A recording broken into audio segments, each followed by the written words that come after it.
Bartolotti and Fangio on Ferraris. Moss Maserati, Shell Van Wall, Behra Maserati, Hawthorne Van Wall. De Portaga and Gendebien Ferraris. Then Perdisa, Rosier and Taruffi with Maseratis. Villette Scordini, Simons Maserati. And Trantino has his hands full with the new Bugatti. Coucou tout le monde.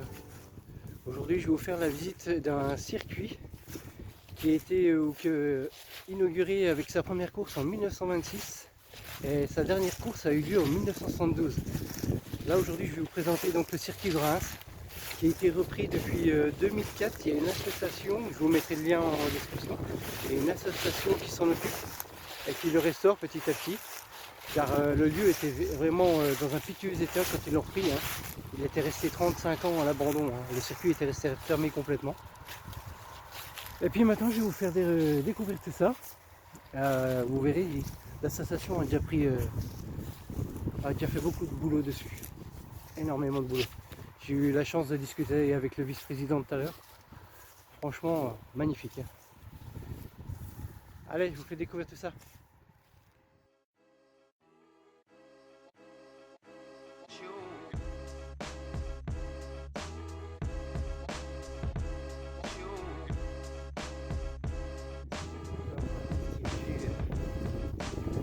Déjà sur les infrastructures qui sont juste là, devant nous. Bon, parce qu'il y a beaucoup de... Enfin, tout à l'heure, il y avait déjà beaucoup de monde devant les tribunes. Parce qu'il y a des gens qui se prennent un peu pour des pilotes et puis qui passent, comme je disais tout à l'heure, le vice-président, il y en a qui taillent des pointes à plus de 200 km/h à une droite. Mais bon, c'est un peu dangereux tout ça, c'est pas vraiment malin. Mais bon, ils n'ont pas restauré le lieu, du moins ils ne le restaurent pas exprès pour ça.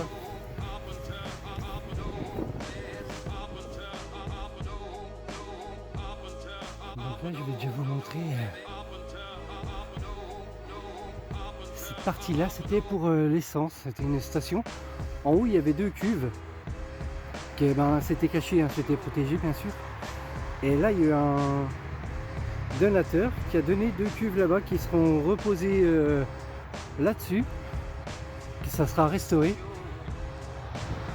mais une fois qu'ils auront repeint la structure.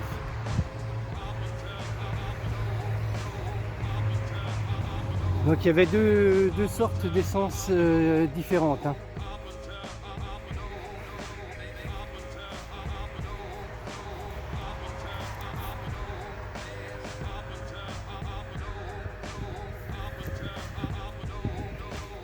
Là on va se diriger sur le panneau d'affichage. Donc celui-là il a été édifié en 1956 et l'ancien avait été déplacé dans un virage un peu plus loin. Donc c'était un panneau d'affichage qui tournait.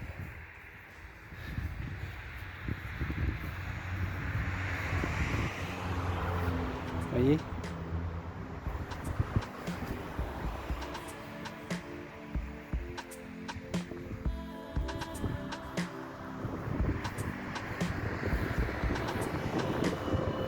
On se dirige vers les stands.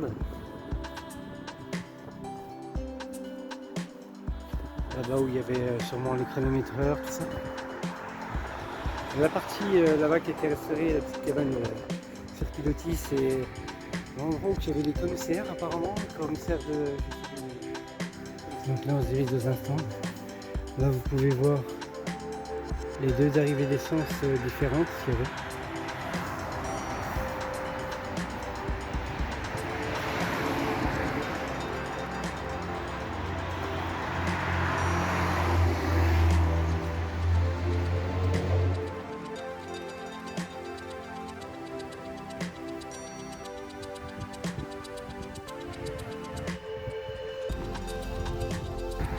Donc là on va grimper dans le bâtiment des officiels.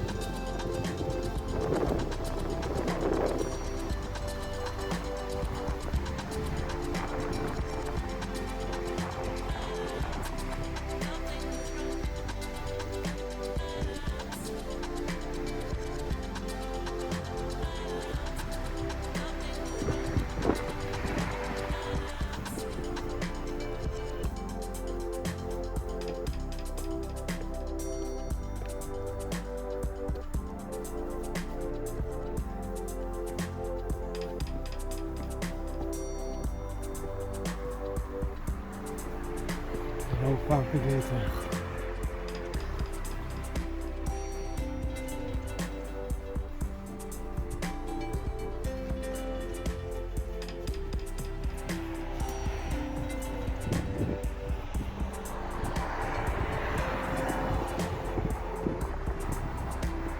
Sur ce circuit là, des grands noms se sont illustrés, comme John Manuel Fangio sur Alfa Romeo à l'époque. Il y avait Peter Collins, Tony Grigg, Jack Brabham. Nous avions aussi assez connu Jim Clark. Donc tout ça c'était pour les pilotes de Formule 1. Car il y a aussi le Grand Prix de la Marne qui était ici. Il y a eu le Grand Prix de l'ACF. L'ACF, je sais pas vraiment c'était quoi en fait. Je sais plus si c'était pas la Formule 2 ou un truc comme ça. Il y a eu la Coupe internationale de vitesse qui est passée ici. Il y a eu les 12 heures de Reims.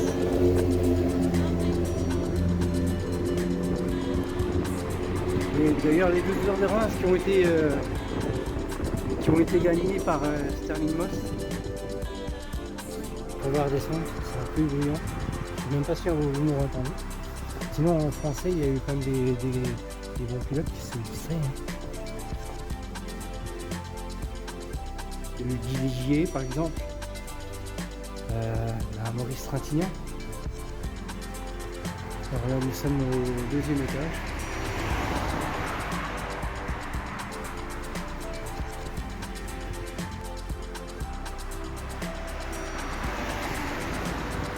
Imaginez ici, je vous montrerai tout à l'heure, il y a un petit panneau un peu plus loin.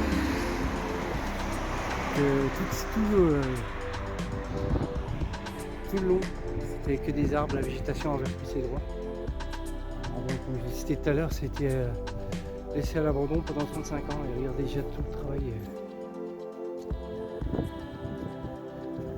de l'association.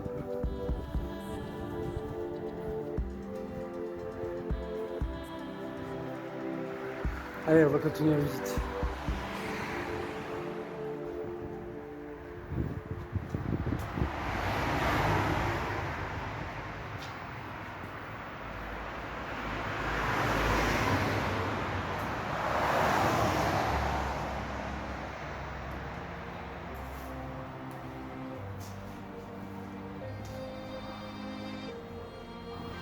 Donc là, on arrive à un endroit, c'était quand il y avait les 12 heures de Reims. C'est où quand il y avait l'échange des pilotes, où le pilote venait se reposer. C'était des chambres qu'il y avait ici, si je ne me trompe pas. Et ça a bien été restauré parce que j'ai vu une vidéo d'il y a 4 ans de ce lieu. Il n'y avait plus rien, le bâtiment était complètement vide, c'était un squelette. Ce bâtiment, si je ne me trompe, c'était où il y avait les chronométreurs, les officiels, tout ça, ou la presse, je ne sais plus. Le pavillon André Lambert, c'était son nom d'époque.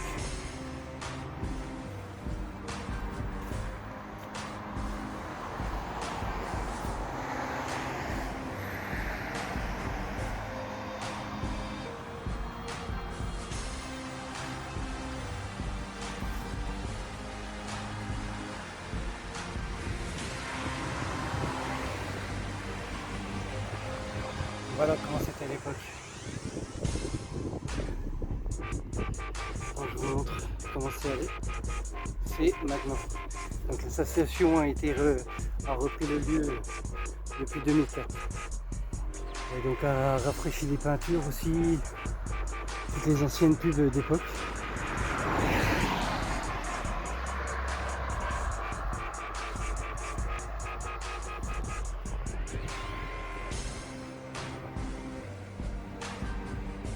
Redex, Castrol, Esso, Yako, Fureston.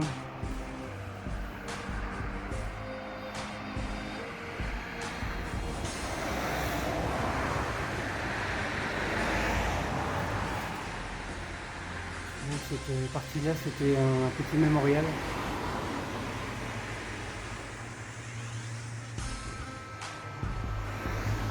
Où un pilote de moto a battu le record de vitesse avec une moto électrique. de 108 km/h dans cette ligne droite.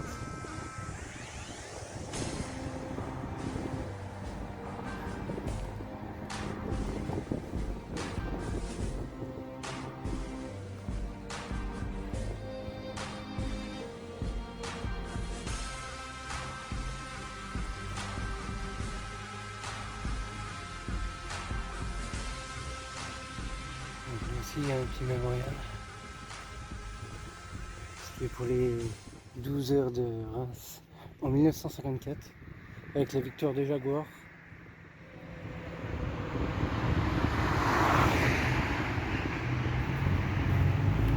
Donc là la partie des stands avec l'essence.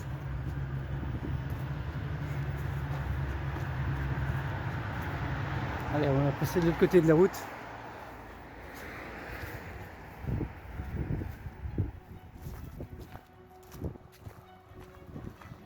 Imaginez que ce circuit-là faisait 7 km 800 et quelques, hein, et qu'à l'époque de sa construction, c'était le circuit le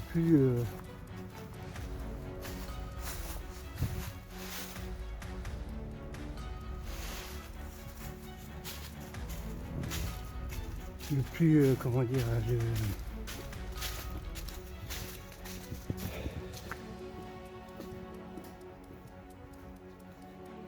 je sais plus le nom.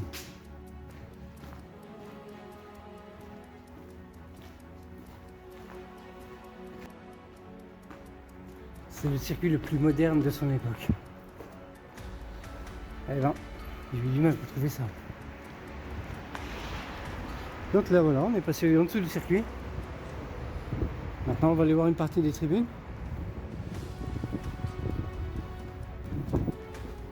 Cette partie là, c'était les anciennes toilettes de l'époque. Il y en a même qui se sont amusés à tout casser par un moment. Et là les membres de l'association sont en train de commencer à les restaurer. De l'autre côté, il s'est restauré. Vous voyez, il y en a même qui se sont amusés à tout casser là.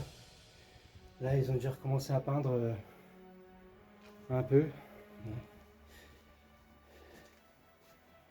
Il y a toujours des abrutis partout. Ils ont même réussi à piquer les portes que le monsieur m'a dit tout à l'heure. Donc là, on va rentrer dans cette tribune là qui a été restaurée, où on peut monter. Et à chaque tribune, j'ai vu chaque entrée, il y a ce genre de panneau. Vous verrez quand on ira faire un tour là-bas. Et ils y sont aussi.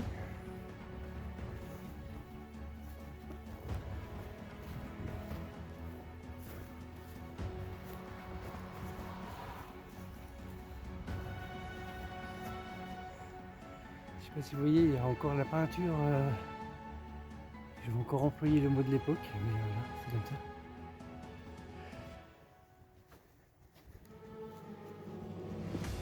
Donc la dernière course ici a eu lieu en 1972.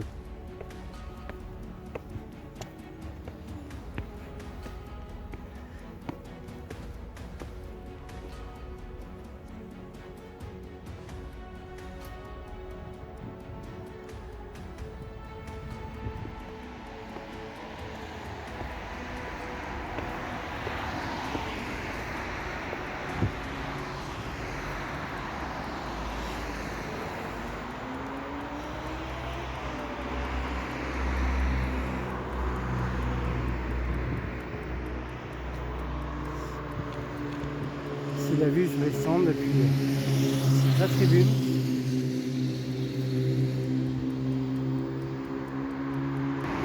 Donc la voie descendre était beaucoup plus longue avant. Hein. Là, toute la partie là, ça continue encore. Il y a eu 50 stands qui ont été démolis. Pourquoi, j'en sais pas. J'en ai aucune idée. Allez, on va partir ailleurs. Donc là, on est toujours derrière la tribune, la toute grande tribune.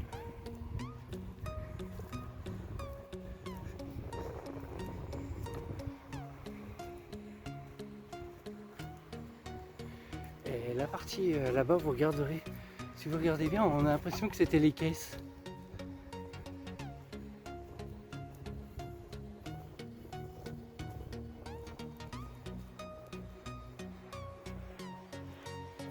J'arrive pas à distinguer ce qui est marqué en noir sur le mur.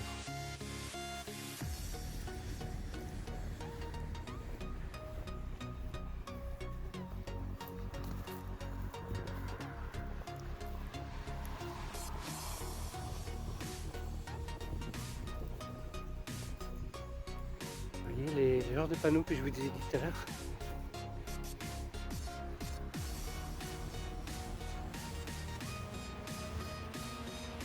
Donc là on peut distinguer une autre buvette.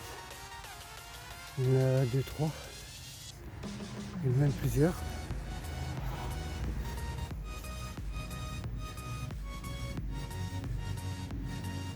Donc là on est sous les tribunes.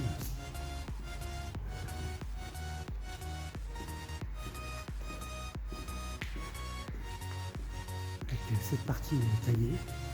Donc là c'est la partie que je vous expliquais tout à l'heure. Je pense que ça devait être les caisses. Les caisses et la tribune.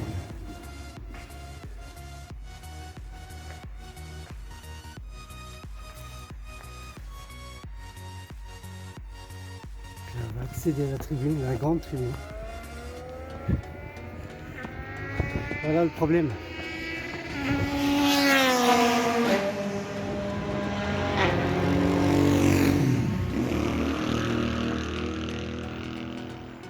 Donc vous avez encore la vieille peinture d'époque au plafond.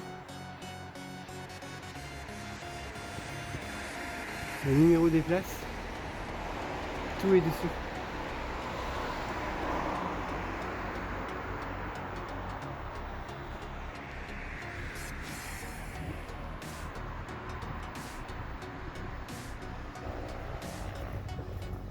Je vais vous montrer les tribunes là, qui sont là, parce que ça aussi c'est des tribunes aussi, également. Je vais vous montrer, il y a encore les bancs. Encore ce genre de panneau. Donc l'entrée de la tribune. Je vais vous montrer, il y a encore les bancs. Donc, je vais vous montrer ces vieilles tribunes.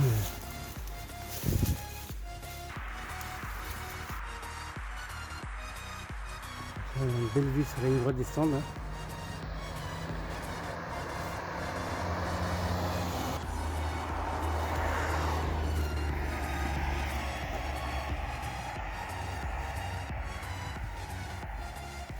C'est vraiment les bancs qu'il y avait à l'époque. Donc les voitures venaient de là-bas pour passer la ligne droite des stands.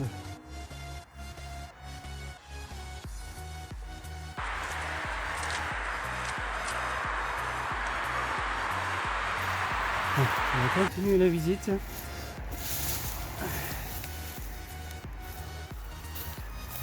Donc là ils ont taillé déjà les arbres hein, dans toute cette partie là, parce que là c'était tout comme vous allez voir la partie là-bas. C'était vraiment tout sous la broussaille.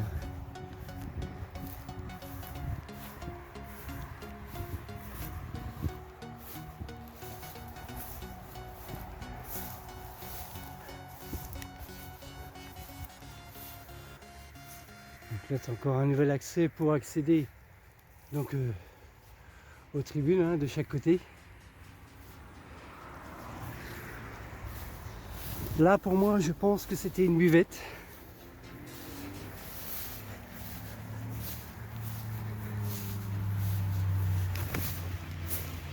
Failli tomber.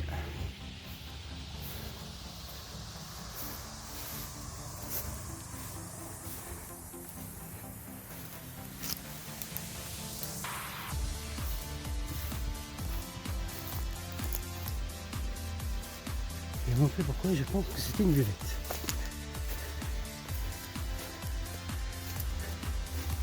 Voilà.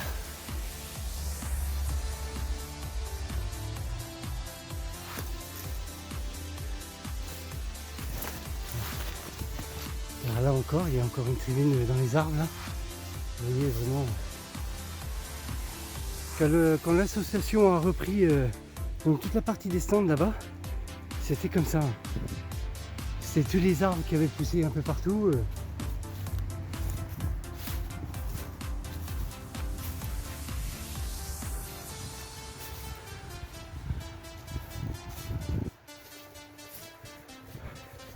Là c'était l'entrée de la tribune qui est derrière moi, donc on va la reprendre. Hein.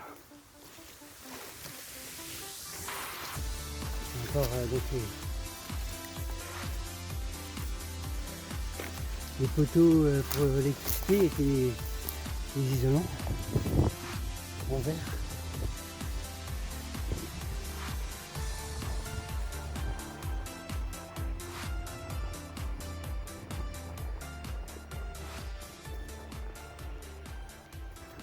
Donc je tiens quand même à signaler que ce lieu est visitable hein, et légalement, ce qui n'est pas trop mon habitude, mais voilà, ça me tenait à cœur. Et puis donc bravo à l'association qui a commencé à tout restaurer depuis 2004. Franchement chapeau. Vous pouvez aller sur leur site, je le mettrai donc en description comme je l'ai cité tout à l'heure. Et enfin, pourquoi pas prendre une adhésion avec eux. Le monsieur m'a expliqué qu'il travaillait, que l'association travaillait surtout le vendredi. Il se regroupait le vendredi de 8h30 jusqu'à 15h à peu près. Et il commençait à faire les travaux. Il y avait beaucoup de retraités qui venaient, qui font partie de l'association, un petit peu de tout corps de métier. Donc comme ça, en même temps, c'est un partage. Chacun partage son expérience. Comme il m'a expliqué tout à l'heure le vice-président, m'a expliqué tout à l'heure, il y a tout corps de métier, il y a des peintres, il y a des soudeurs, il y a beaucoup, des maçons, il y a toutes sortes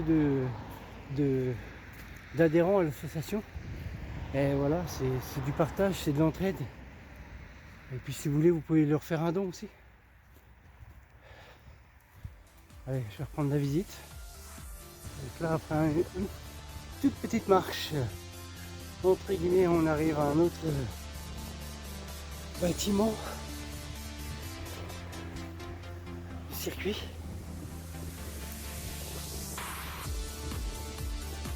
Je pense que c'était des tribunes également.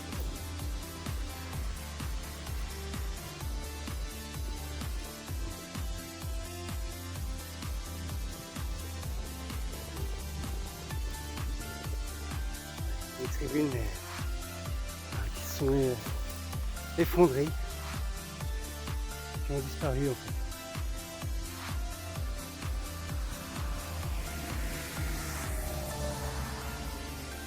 Vous voyez, pourtant on est loin.